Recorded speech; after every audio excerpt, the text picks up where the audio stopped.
Hey, welcome everybody to a meeting of the Israel-Palestine NGO Working Group at the United Nations. We are very privileged today to have Amos Gvirtz as our speaker, speaking on Don't Say We Did Not Know, being a Bedouin in a Jewish state. Amos is an amazing old friend of mine. We've known each other for at least 25 years. He's very active in the Negev Coalition Forum for Social Equity, and he has a weekly email bulletins called Don't Say We Don't Know, and will soon be publishing a book of the same title. Already published in Hebrew. It's being translated. Okay, and it will be coming out in English when? Next year. Next year. Okay. Amos is also probably the only pacifist that I am aware of his age that absolutely refused all military service in the Israeli Defense Force from the age of 17. He has been a lifelong pacifist. He has lived consistent with his conscience in a way in which few other Israelis that I know. We've known each other through the Fellowship of Reconciliation for about 25 years. And about 25 years ago, I visited him on an interfaith delegation to Israel and Palestine, visiting places in the occupied West Bank and in Israel, and visited him in his home. And for those of you who have traveled to Israel, you know that leaving from the airport in Tel Aviv is always quite a challenge. And especially if you've come on peace or interfaith kind of work, it always is a challenge. They ask you what you were doing there, who you saw, what you did, and of course you want to mention all of the holy sites and any Israelis that you might have met, and probably forget about the locations and the people that you met with in the occupied territories. So and they grill you constantly, and I remember this was a particularly difficult time, and the young woman at the checkout at the immigration point there finally said, "Well, I have to see your notebooks." And I said, "Well, you know, I'm a journalist. I keep notes on all this. You really can't see my notebooks." And she said, "I'm sorry. You know, you have no choice. If you want to leave this country, you'll show me your notebooks." So finally I pulled out my notebooks, and fortunately I have horrible handwriting. and she looked at this and she said, "You expect me to read this?" I said, "No, I can barely read it myself." And she said, "Well, you'll have to read it to me." And I said, "Well, I've been here for a week. I've taken notes on everything. Do you have a week to..." So she finally laughed. And as I was leaving, she said, "Actually, Amos Gvirtz is my uncle." So I don't know which of your nieces it was, but she gave me a very hard time and didn't tell me that she was your niece until I was leaving, and she did let me leave. Amos. Small world.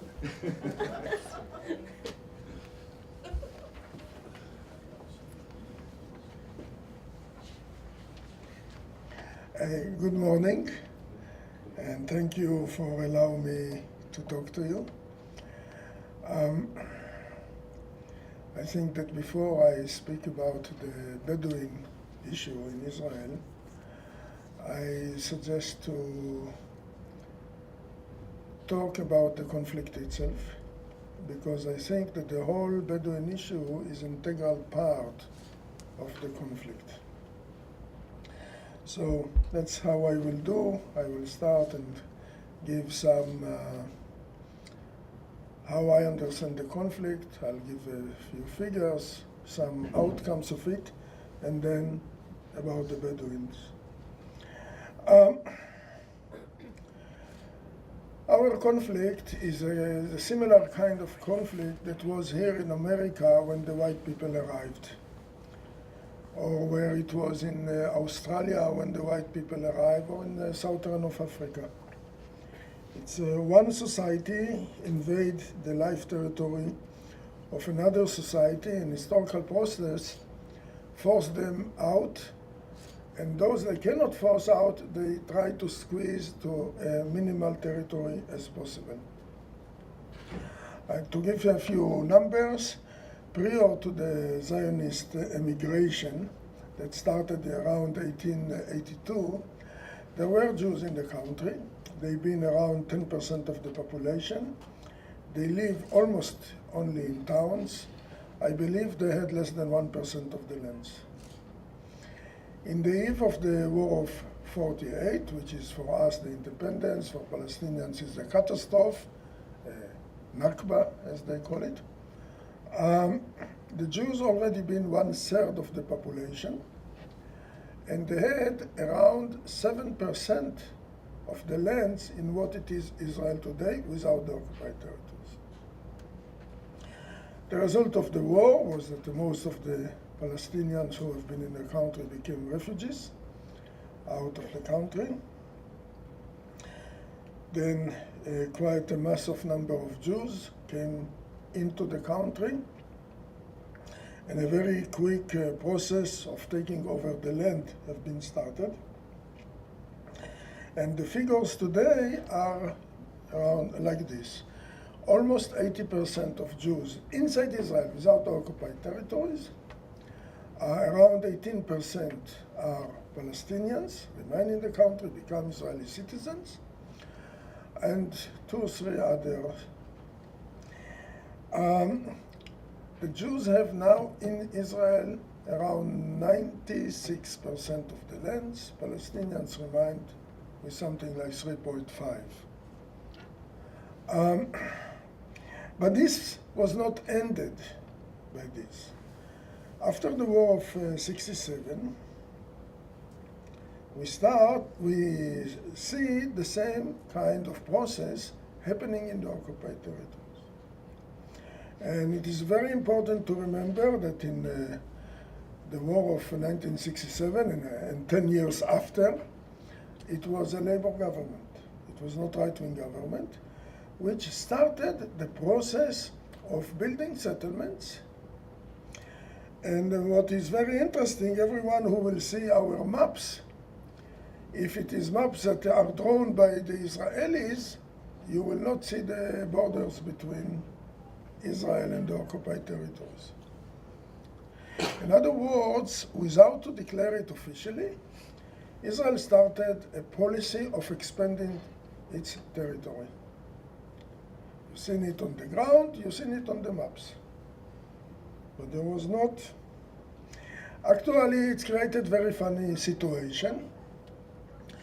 Israel recognized by all the countries who recognize Israel, including the UN, recognize Israel according to the ceasefire agreements of 1949. To my knowledge, the international law recognizes official borders when it is agreed by both sides. So Israel had, all the borders of Israel were not agreed with the other side. It was a ceasefire agreement. It was not a political agreement. Despite this, Israel was recognized with these borders. Now, the situation as it is today is that one of the few countries who don't recognize Israel is Israel itself. Because if you don't recognize your own borders, you don't recognize yourself. It's a very funny, but it's the outcome of undeclared policy. We don't accept our borders from 1949, we want to expand it.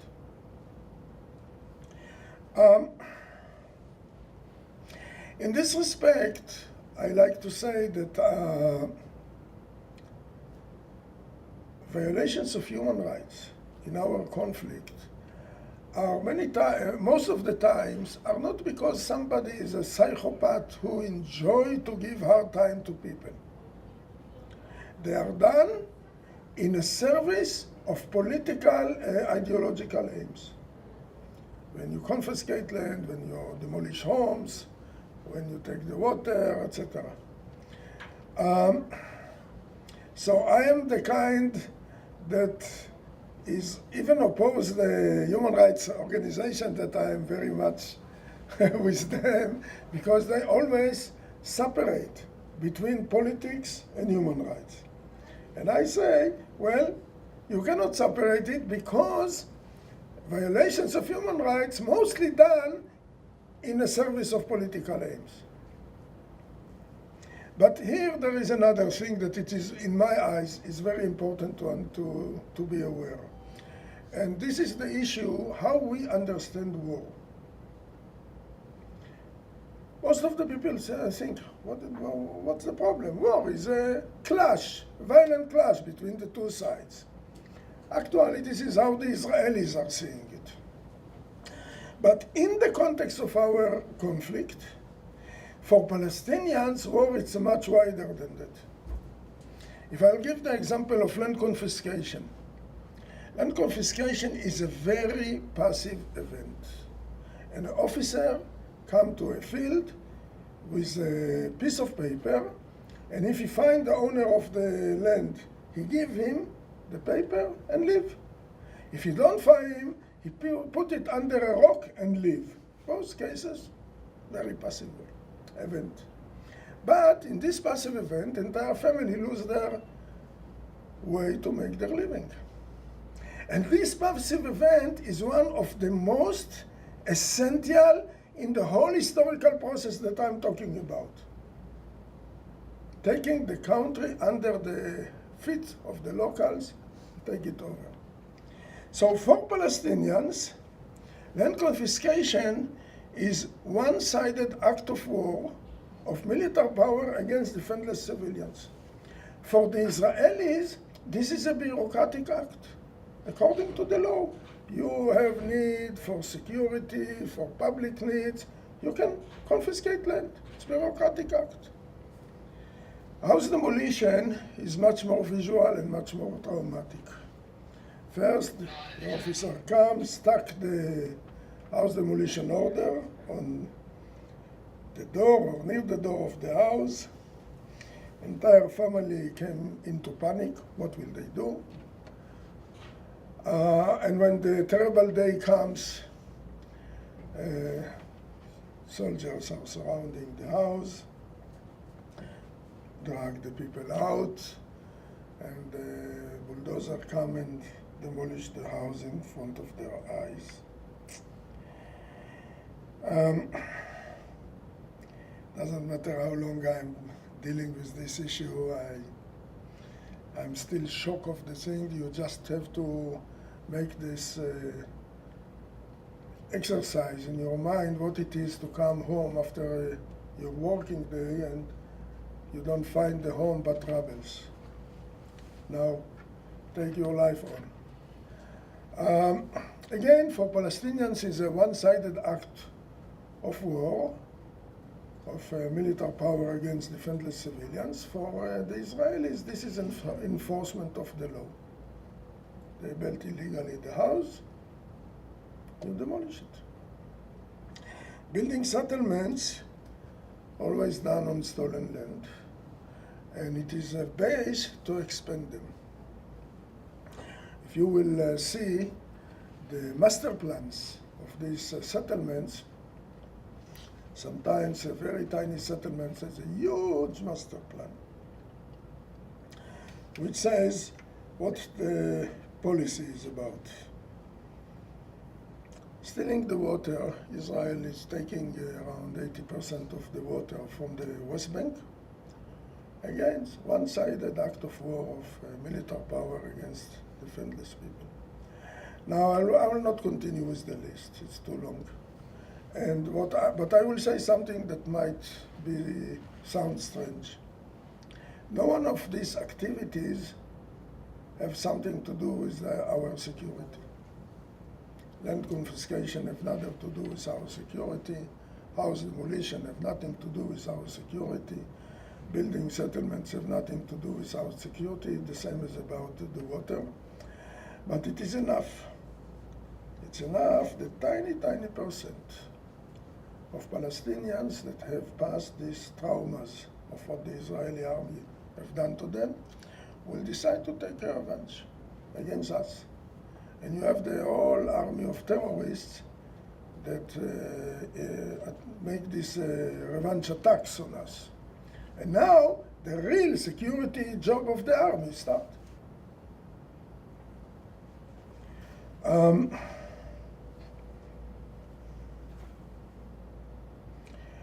I will now turn to the Bedouin issue.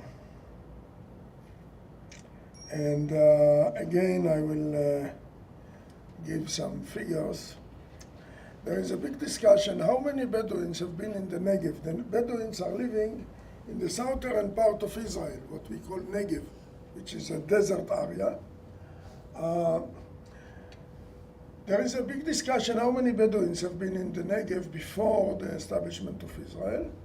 The minimalists speak about 65,000. The maximalists speak about 110,000. There is also discussion how much land they cultivated. We are measuring in dunams. 4 dunams are acre and 10 dunams are hectare. So I'll tell in dunams. The minimalist says that Bedouin used to to cultivate 1.5 million of dunams. The maximalists say they used to cultivate 3.5 million of dunams.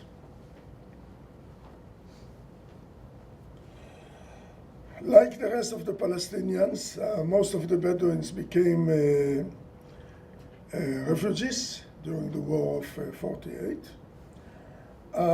What people don't know is that 10 years after the ceasefire achieved, Israel still kicked out Bedouins out of the country. The last case that we know of was in 1959, 10 years after the ceasefire agreement. But it was not only ended with this.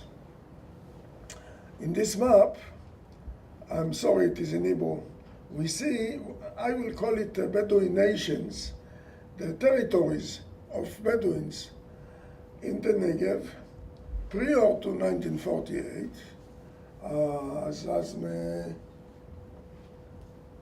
Saadin, Tia, Jahalin, Tarabin, Zabarat, Tanazra. Anyway, in each of these nations, there were some tribes, minimal 4, maximum 22. And can you go to the next map, please? And here's the water. oh, thank you. Wow, thank you.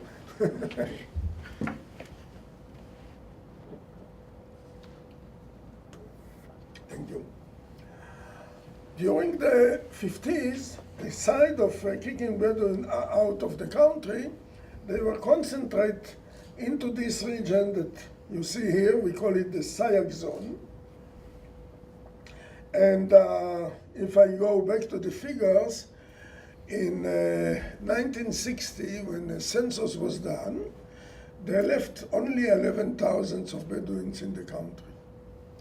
Today, we speak about 240,000. It's a dramatic growth of population. It's maybe a record in the world. And I think there are 2 explanations for it. Bedouins actually is the poorest society in Israel. And there is the monogamy, you call it, when one man have a few wives. So it is crazy growth. But it was not ended with this. In the 60s, the Israeli government introduced a new policy. Now they want to concentrate all the Bedouins into towns. Bedouins in the Negev have only the options to live in towns. I can live in a village, Bedouin, no. He cannot choose it.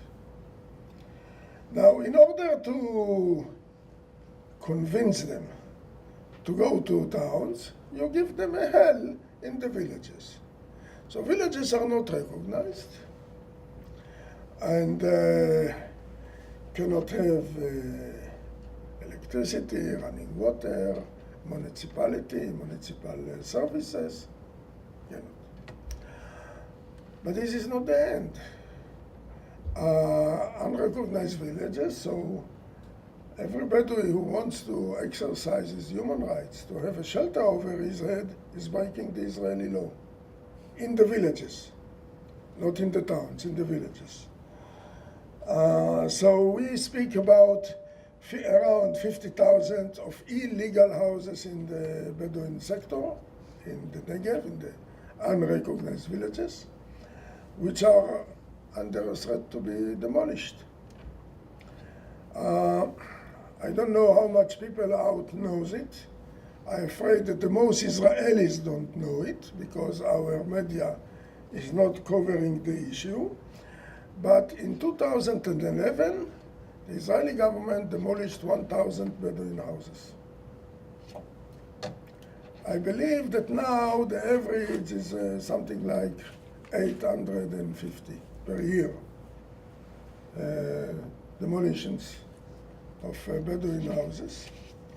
There is the fight over the ownership of the lands. So part of the fight is that they are uprooting every year. I estimate it in 8,000 dunams, which is 2,000 acres, or 800 hectares, destroying wheat and barley groves. The whole Bedouin agriculture was a desert agriculture, which means that since it is a desert, a lot of time when you do grow wheat and barley, there is not enough rain and it does not grow that you can harvest it. But sheep and goats can eat it. Sheep and goat also can go on the far distances and eat the dry weeds. So the way of life is that you, in the winter, spring, you are on your land, and when everything becomes dry, you start to go far, far away with your herds to search for this dry food. And therefore, we always think that Bedouins are nomads.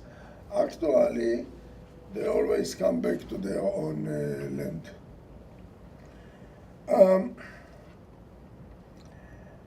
Now, there is the issue of the ownership of the land.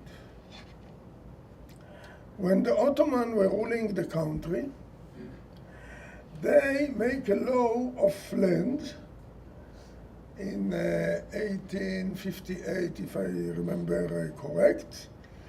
They simply wanted owners of land will pay taxes. So, people don't like to pay taxes. Almost all the Bedouins refused to it. I'm afraid a lot of Palestinians refused to it. And for them, the traditional ownership was okay. Actually, when the Ottomans wants to make from the tiny Beersheba a district city, they did it in 1906 or 7, if I remember right. They bought a lot of lands from Bedouins. Now, according to the Ottoman law, since the Bedouins did not register this land, they just could take the land. they bought it. Zionists, when they wanted to establish kibbutzim in the Negev before 1948, they used to buy lands from Bedouins according to the traditional system. Now, when Israel is the country, is the ruler, Israel not recognize this traditional ownership, but only the Ottoman registration for ownership of lands. And by this, take a lot of lands. Now, if I will come back, now I like to talk about what I call the clash between law and morality. Something that keep me, I'm not an expert in law, but I think that this issue is very important, very important. I believe that if somebody will have a crazy suggestion to our Knesset, Parliament, that it is allowed to rob, to make a law that it is allowed to rob, I am sure that all the 120 parliament members of Israel will vote against it. No question. Doesn't matter they are leftist, rightist, doesn't matter what, all of them will vote against it. And here we had some laws regarding ownership of land that when you see the use of those laws are actually laws that allow the state to rob lands from citizens that happen to be not Jews.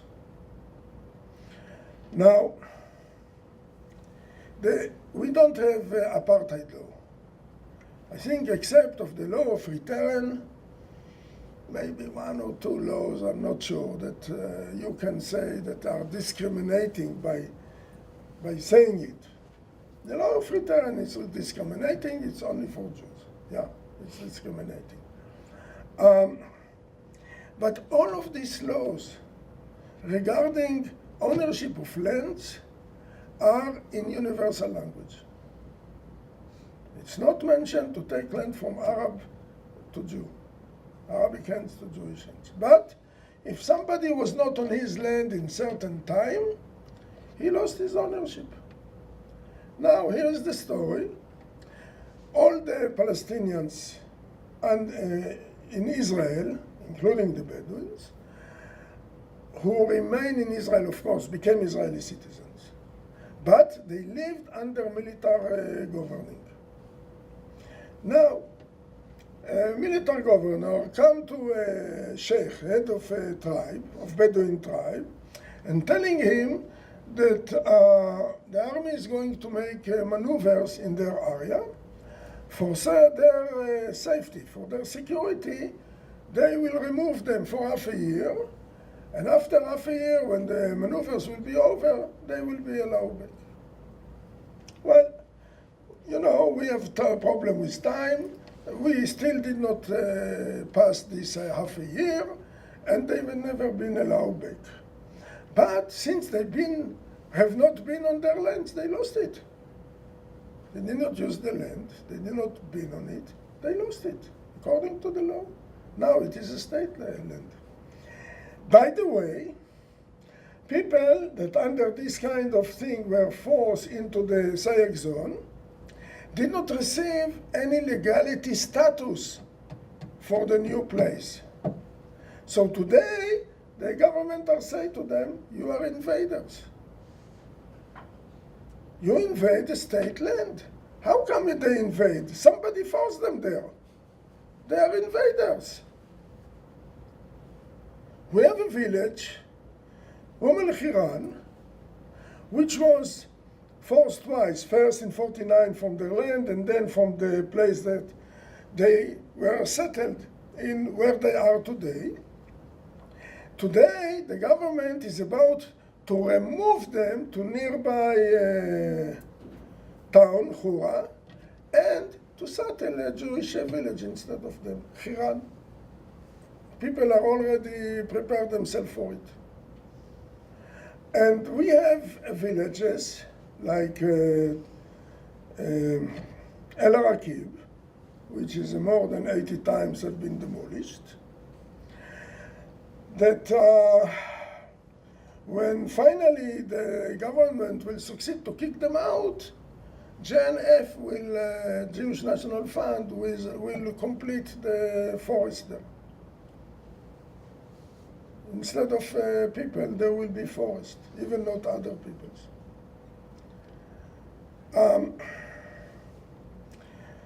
So I speak about the clash between law and morality. Guys, people are suffer not because they did something wrong. They suffer because one crime and one crime only.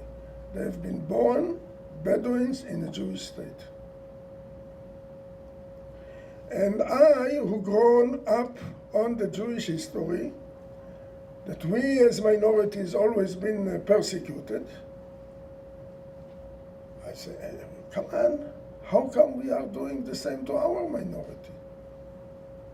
How come there is specific Israeli police force, Yechidat Yoav unit, that their job is to kick these Bedouins out of their homes, out of their lands, or out of their villages? Jewish state with such a police unit, and nobody is taking his hair out of his head. It's out of my understanding, I'm sorry. It's something that I think that we cannot tolerate. And I say it as a Jew, as Israeli Jew.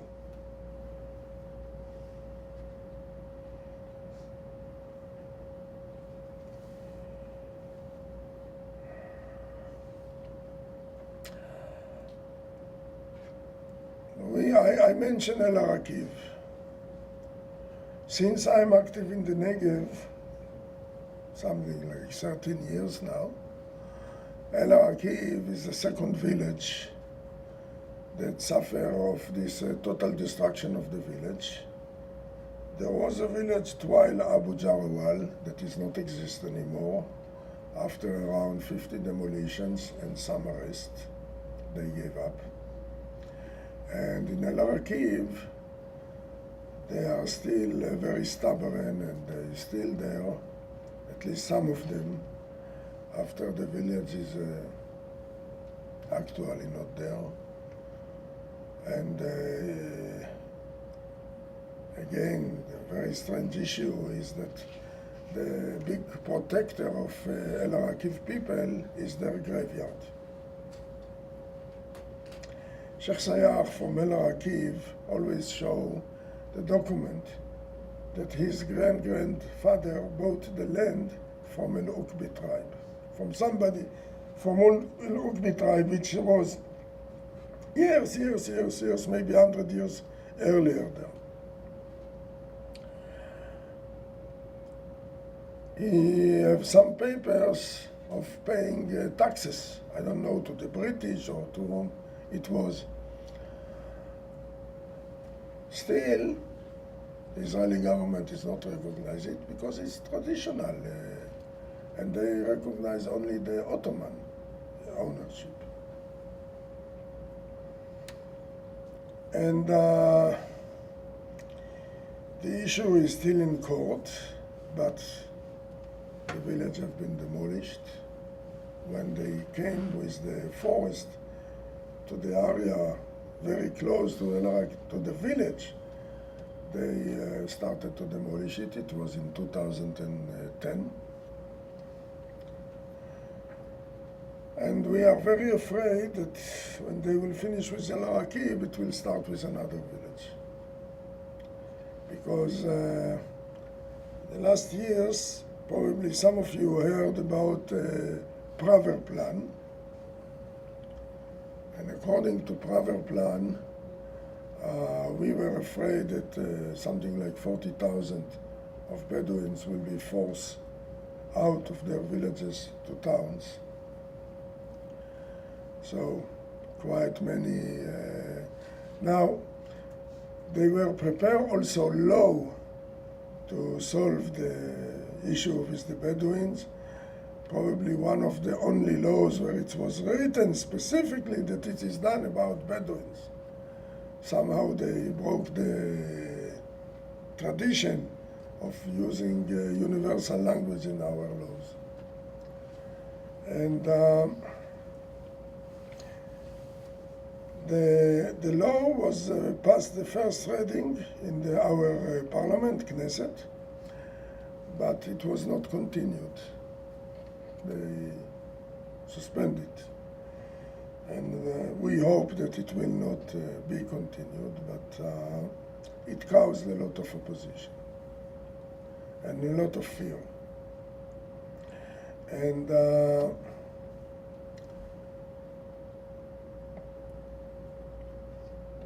again, from how I grow on the Jewish history, see entire society which is unwanted by the government and actually persecuted by the government when their only crime is that they have been born Bedouins in the Jewish state. Thank you. Questions, disagreements, remarks, whatever, please. I was wondering, when you talked about the people that would start a kibbutz and they would purchase land from the Bedouin, so that land is recognized. I mean, those kibbutzes that are probably still there, so that the government probably recognizes that land as being legally occupied. They were much more smarter. They registered it immediately according to the Ottoman law. Oh, I see.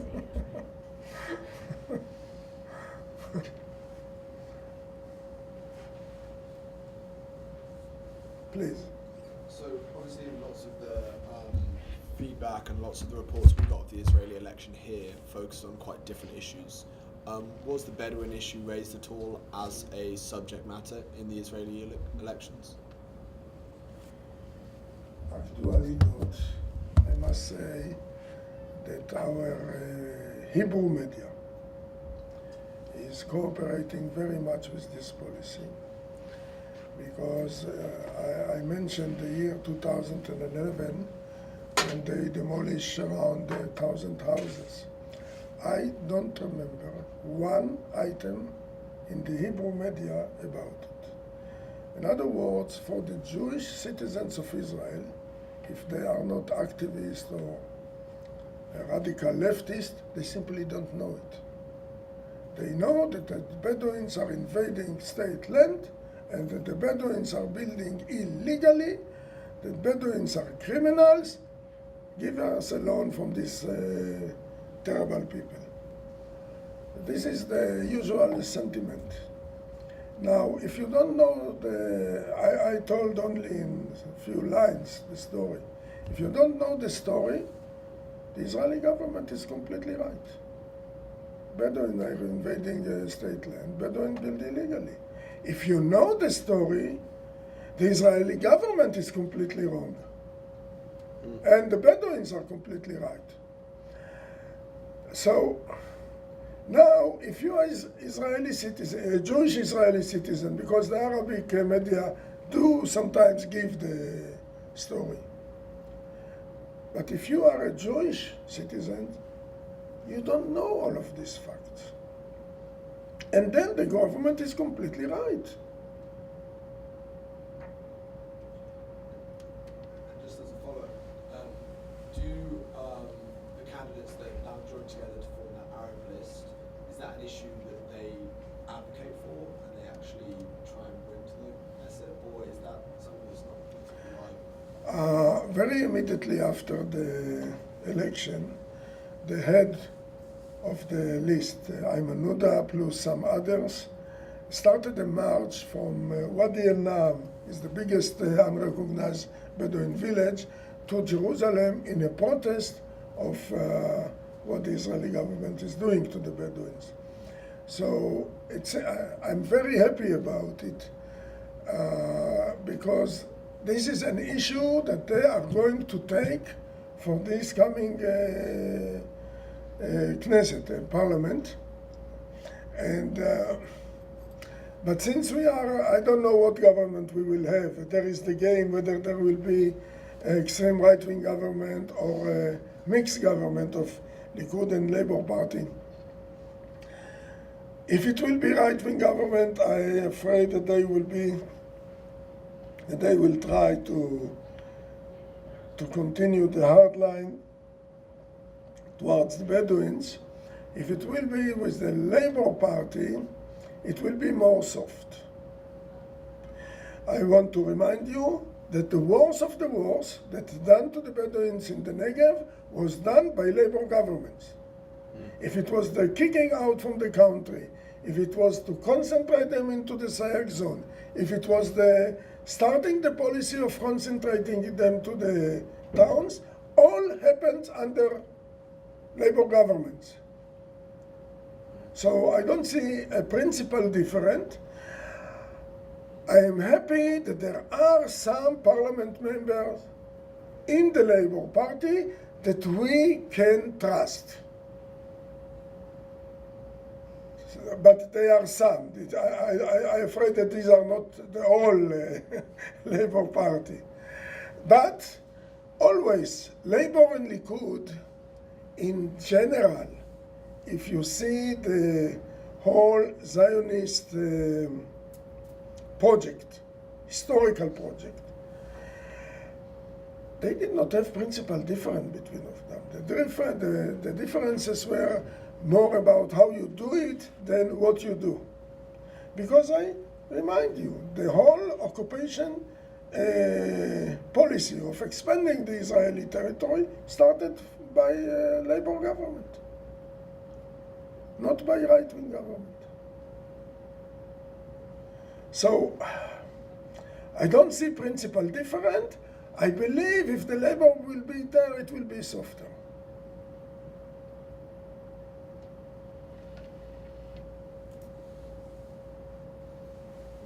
Please. You know, the Jewish people have suffered a lot in Europe, and especially during the Holocaust and World War II. Being a people without human rights, without the right to own businesses and property and things like that in many European states for many years. How can you explain that when they come to have their own state, they can end up doing similar things to the original inhabitants of that area as to what happened to them living in Christian Europe for hundreds of I years? will answer you by relate to something where I am not active in. But it's one of the greatest shameful of Israel today. One of the issues that we were discussing a lot in Israel along the years was about the countries that closed their borders to the Jews who succeeded to run away. And here it is, the country of the survivors of the Holocaust. We have also refugees coming from Africa, specifically from South Sudan, where there is a genocide, and from Eritrea, where there is a terrible regime that I don't know how people can survive it. And Israel is blocking its borders. They built a whole fence along our border with Egypt, so nobody can enter. Finished. Now, with those who are in Israel, first of all, almost all of them don't receive status of refugees. Second, they are not allowed to work. So, whether they work illegally, and mainly go to the very poor areas of the towns where they are. In Tel Aviv, it's a huge problem in the poor areas of Tel Aviv. And then there are 2 prisons in the desert. They send them there in order to convince them to leave. One is a real prison, one is open prison. And they made a law that allowed them to first the law was to arrest these guys without trial for 3 years. Our Supreme Court said this law is illegal.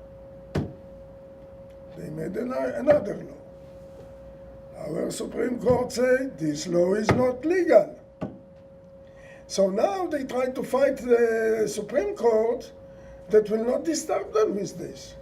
Now this is the state of the survivors of the Holocaust, guys. We have something from our history. We are blaming all the world about and where we are in the most simple test, where we are. And this is an issue that I cannot take too many issues, so I'm not active, but I don't know where to put myself regarding to it.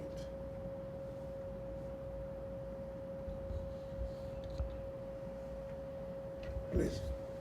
I would like you to say something about the one state or two state solution, because people here say, how can there possibly be the 2-state solution because there's no land left for the Palestinians? I am the one, I belong to the radical peace movement in Israel. And we are here in this discussion within us. And I am the one who speaks for 2-state solution. And I will tell you why. Except that I don't believe that 1-state solution can work if you don't change your heart.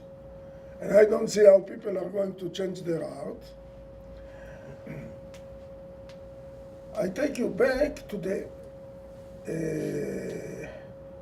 kind of conflict we have.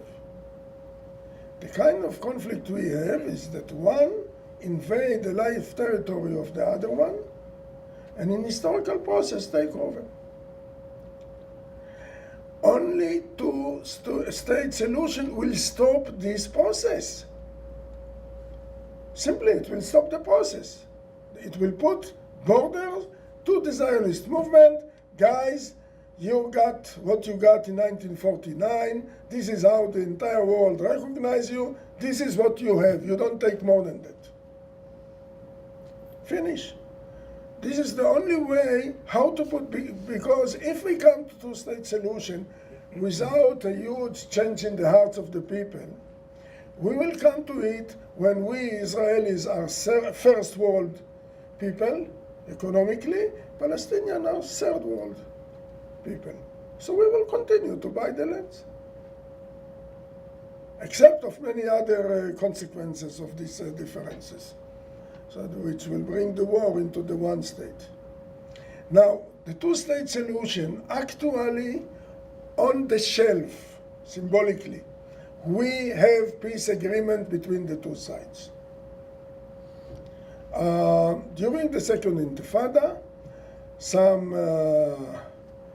prominent figures from Israel and from the Palestinians made alternative negotiation that was started from Clinton compromise suggestion after the failure of Camp David conference.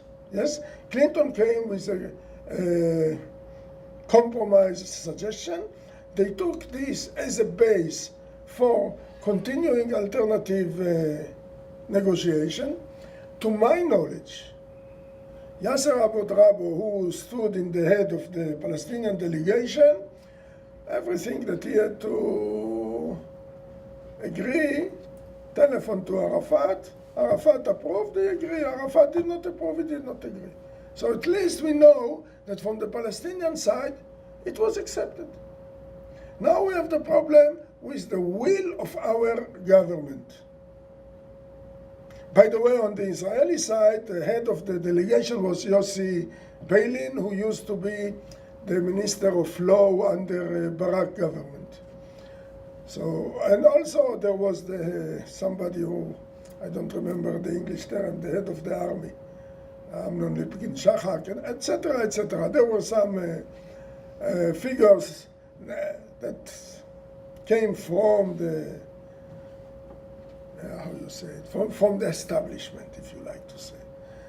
And so on the shelf we have a peace agreement. It is up to our government to take it and to complete it in few months negotiation with the Palestinians.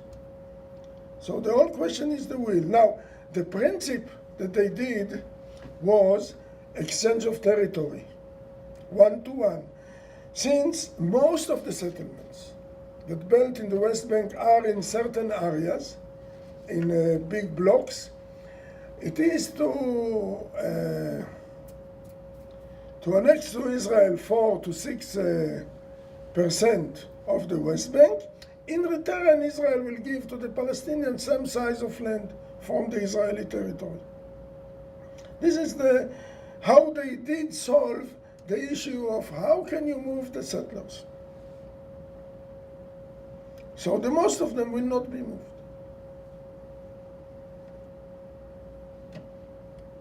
I think it would be helpful for you to talk about the dangers of the one-state solution, because here more and more people are talking about that as the good possibility. Look, when this idea was raised, I thought it is very good for making pressure on our government, on our leaders. Guys, if you will continue with what you are doing, there will not be a Jewish state, simply.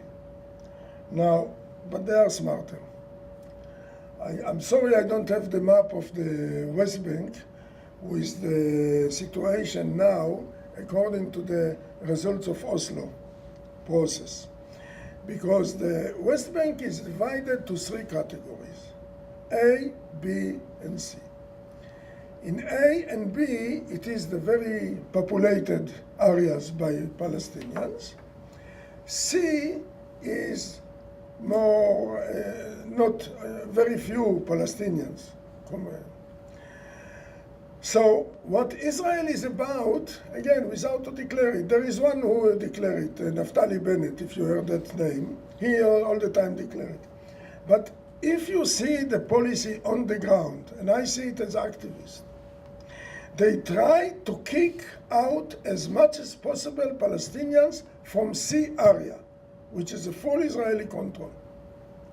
We see it in the South Hebron Hills, the very south part of the West Bank. We see it on the Jordan Valley. We see it in E1, which is the area between Jerusalem and Ma'ale Adumim settlement, where there are 2,500 Bedouins that are about to be forced out.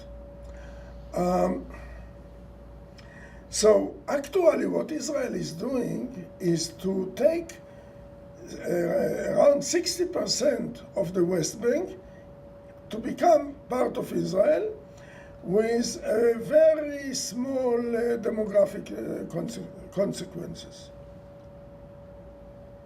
Now, remember, in Israel we have, oh yes, if you can show it, it's wonderful.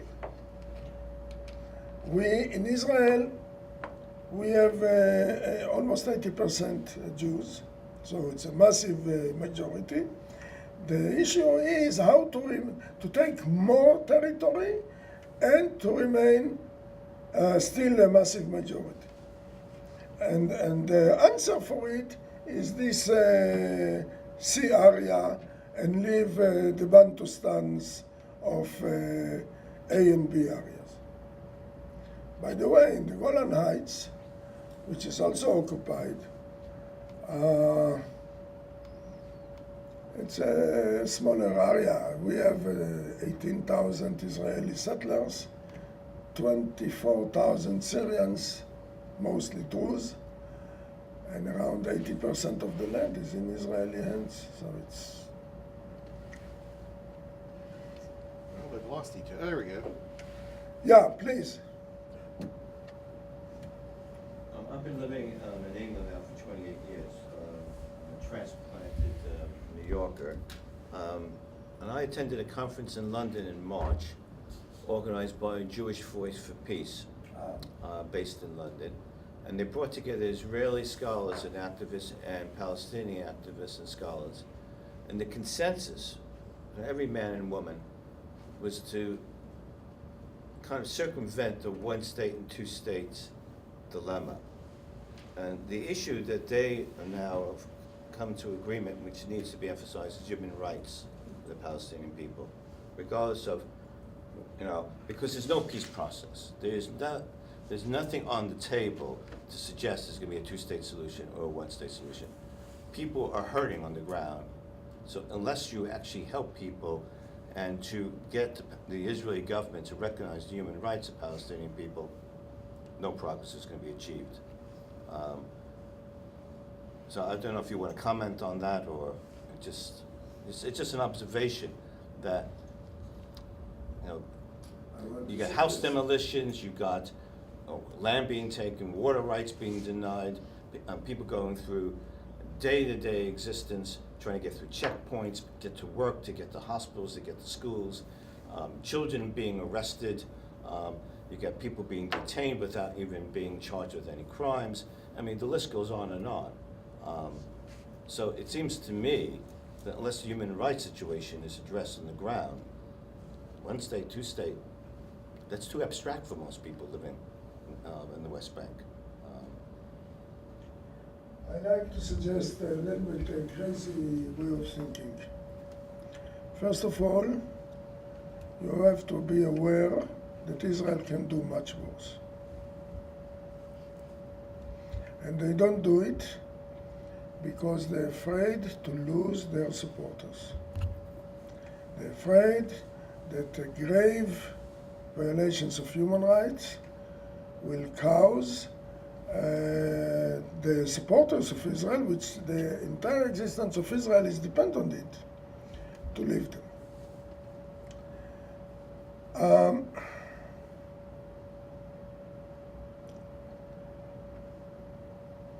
This is our problem, because they always demolish that number of houses per year that is not cause dramatic opposition in the world. They confiscate the lands, that number that it does not cause dramatic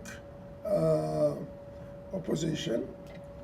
The same about building settlements. They build slow. Usually it starts illegally and later get the legality. And so the whole issue is how to do policy which all of the supporters of Israel oppose, in a way that the supporters will not prevent us from doing it, but continue to support us. That is the name of the game that we are practicing almost now 48 years. Now, what happened now? We have a right-wing government. They don't have patience. They do it much more brutally. They are even there to say the truth outside. And therefore, we see the growth of the BDS campaign. But I want to tell you more than that. I said I always come to what kind of conflict we have. That we invade the territory and take it off. In America, white people took over all the continent. Finish. In Australia, white people took the whole continent. Finish. South Africa and Israel, white people took only a small part of the continent. Not finished. Now, what happened to South Africa? We have to ask ourselves, how come they fell? Maybe we will fall the same. We have to go back to the Second World War. Second World War caused some changes of values. I don't know how much you're aware of it, but racism was very accepted ideology. People even thought it is scientific. The extreme that the Nazis brought it made one of the most important lessons from the Second World War is the delegitimation of racism. We made a huge change of values from accepted concept to not accepted concept. Since the Europeans exercises what it is to live under occupation, human rights became very important. Now, I tried to understand what are the conditions that all of these invasions in the modern history that I mentioned have been succeeded. So there was a huge difference of power, military power. There was a huge difference of a better organization by the invaders.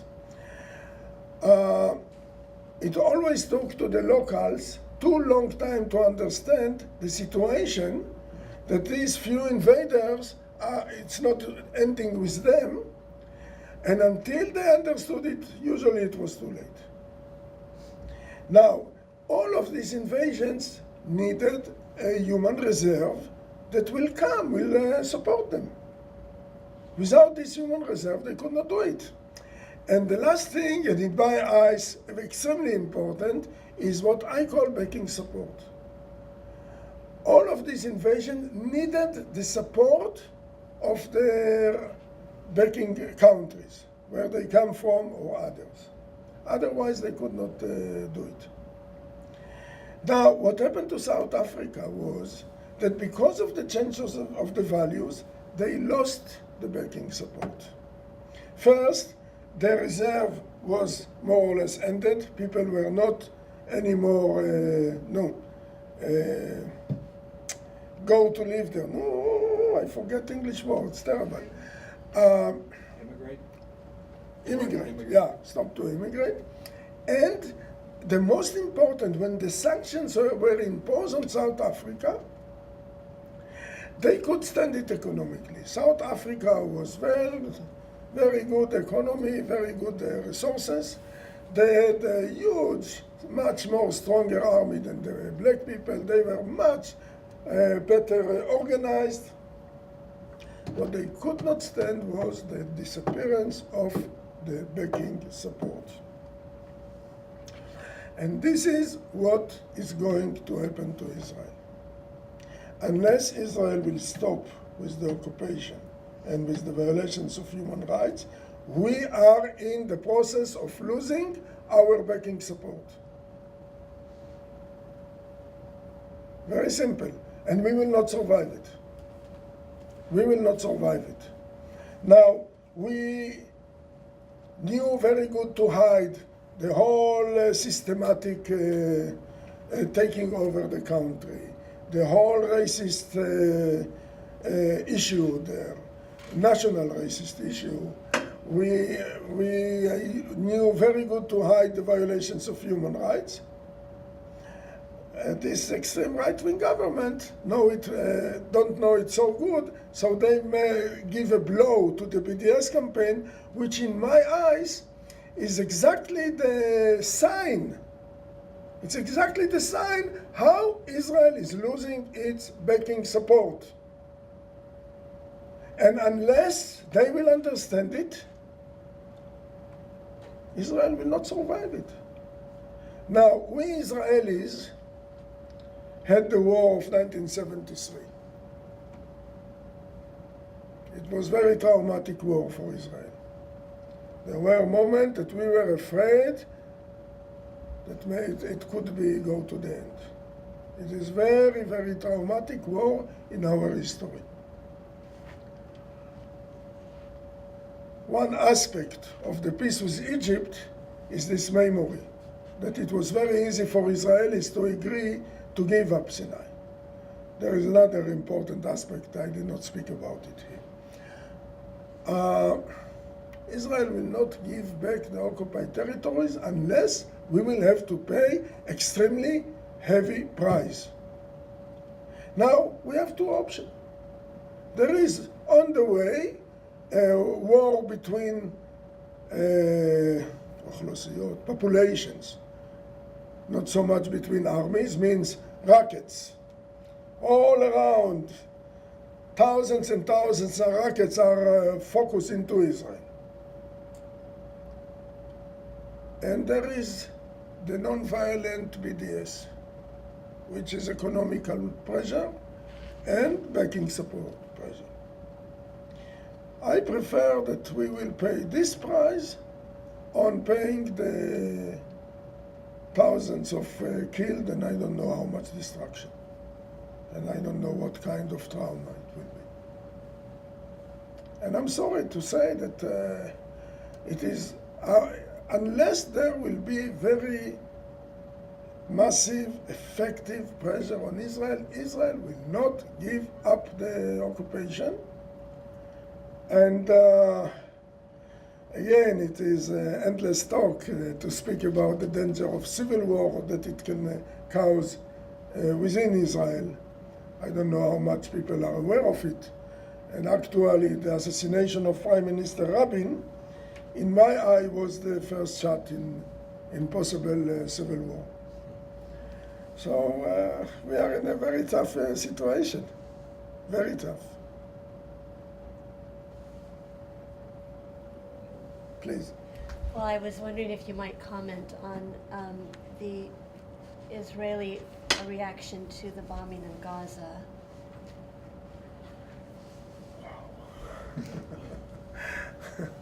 It's bringing me to some subjects that I deal, but you have no time to talk about everything. I took it from ethical point of view.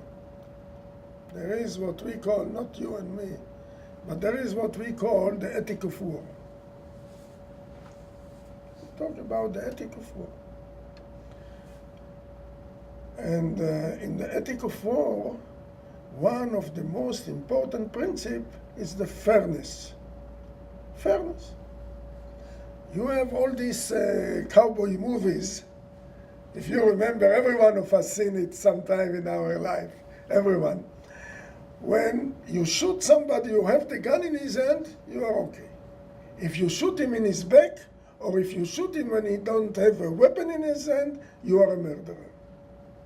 Here is the ethic of war, fairness. The word fairness. So when Israel fought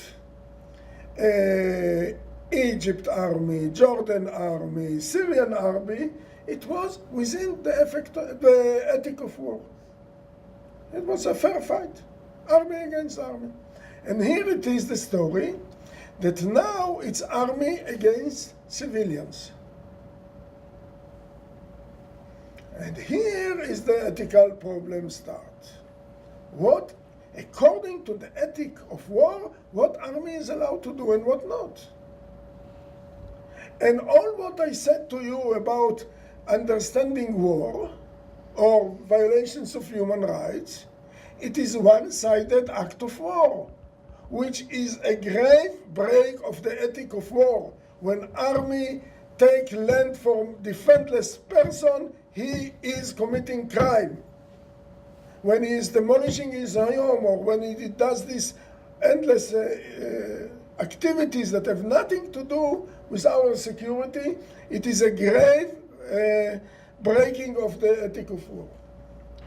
Now, the terrible thing is that the war over Gaza was within the ethic of war, because these stupid Hamas people, or whoever it was, shoot rockets on Israel. Israel have to defend itself, shoot back. Now, what to do that Israelis are more effective than the Hamas? So here, the issue, the ethical issue, is the measural. How much you allow to retaliate when you know that civilians will be hurted. And this is a very problematic principle.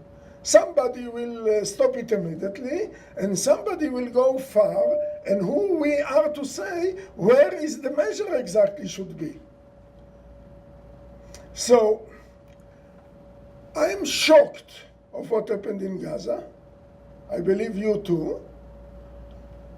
But within the ethical question, it is much harder to decide what is right and wrong rather than when we speak about land confiscation and house demolitions, etc.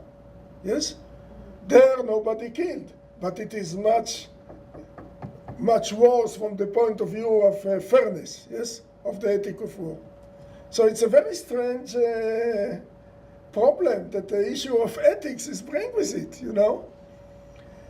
And now, what Israeli have done is that I think they have a special unit in the army, a legal unit, that are all the time try to say to the army how far they can go according to the international law. And again, it makes it very easy, very hard or difficult to criticize. Yes, we have seen horrible things. It is horrible, it is unacceptable. But they say, what do you want? It's according to the law. It is according to the ethic of war. What do you want? So it's a very tricky. Now, Hamas has also responsibility. You know the differences of power. You know in what field you are playing. Why do you play it? Why don't you look for another ways? But who am I as Israeli to tell them what to do? I have no stand for telling them what to do, but please. I'd just actually like to slightly disagree with what you just said on a few points, because as an occupied population, actually under international law, Palestinians have the right for resistance. Now, whether that is actually something we advocate for, and obviously no one in this room would advocate for that, it's codified in international law that they do, right? So I don't think actually when you're talking about the ethics of war there, you acknowledge that fact, because Israel do not have the right as an occupying power to use force. So I think the ethics of war there is actually very clear cut. I think it's extremely clear cut. And also, I don't think it was a retaliatory war on the behalf of Israel. It was definitely an aggressive war, and they were the first ones to strike. So I think that is also another area where it's very clear cut, and what perhaps is the thing that works against being able to make it so clear cut is the propaganda, as you say, from both sides, and the legal units within the Israeli Defense Forces, in order to properly or improperly actually not make it as clear cut as it is. But I think I understand what you're saying, that when you're confiscating land, it's just one against the other. You can see very clearly. I disagree slightly with your framing of the other situation, but that may be a personal point of view. Look, again, if we go back to the ethic of war, you have to ask yourself, what's the difference between army and gang of criminals? Both of them achieve their aims by using force. What's the difference? So when the army is a grave breaking of the ethic of war, actually it's become a gang of criminals. And by stealing the land, robbing the land actually, and by demolishing the houses, by stealing the water, by building settlements, all of these things, actually what the Israeli army is doing to itself is to become a criminal body, from the point of view of ethic as I understand it. Now, the war over Gaza, usually war starts in an escalation process. You know, when two children fight, and one who stop it, both of them start to cry and say, he start. You know this phenomena. It's I'm sorry. It starts from childhood. It's not only us adults. Who start? There was this kidnap of the three guy, and in retaliation they took a use to fight the Hamas politicians in the West Bank, arresting them, and to fight the Palestinian unity between Fatah and Hamas. And then when Hamas was attacked, Hamas attacked back from Gaza. Who started?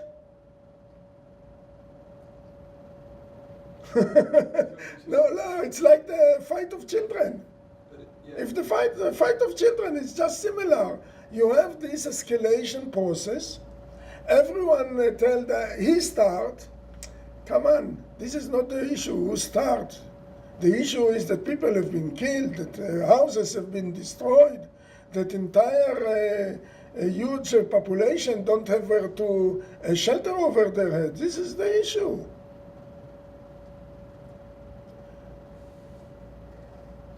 And again,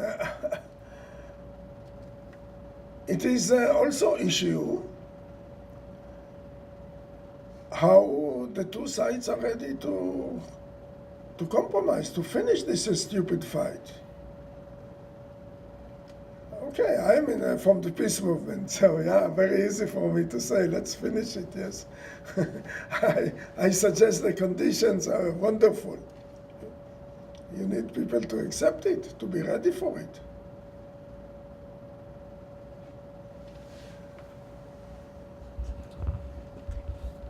I appreciated your comments about how many of the things are done, not an extreme, few houses demolished here, a few hectares taken there, but never an extreme, so that people are not really riled up about it. And this brings me to the fundamental question. How is it that societies like the German society in the World War II went along and supported their government, did not see what was happening, was not aware? For most of the people, good people, went along. And the same thing seems to be happening in Israel. Then my question is, how are you different? How did you come out different? You were born of Jewish parents in kibbutz in Israel. You were brought up with the same propaganda, as you read the same newspapers, went to the same schools. How did you learn to think differently? I know this story. I don't know to understand it. Look, it is a phenomenon. I take it away from politics, okay? Phenomena, somebody works somewhere, discover corruption in his working place, he speaks to the boss doing nothing, he goes to the police and to the press, okay? Everyone clapped to him that he is fighting corruption because corruption is a crime, can destroy its working place. After some times, he finds himself out of the working place. Because we are all belong to what I call identity groups. If it is a nation, if it is a church, if it is a working place, if it is community, if it is circles of friends, any groups that we are in identity groups. Now, the very first demand of every identity group is loyalty. If you, now, in many cases, like in our case, my loyalty came into a clash with my moral judgment.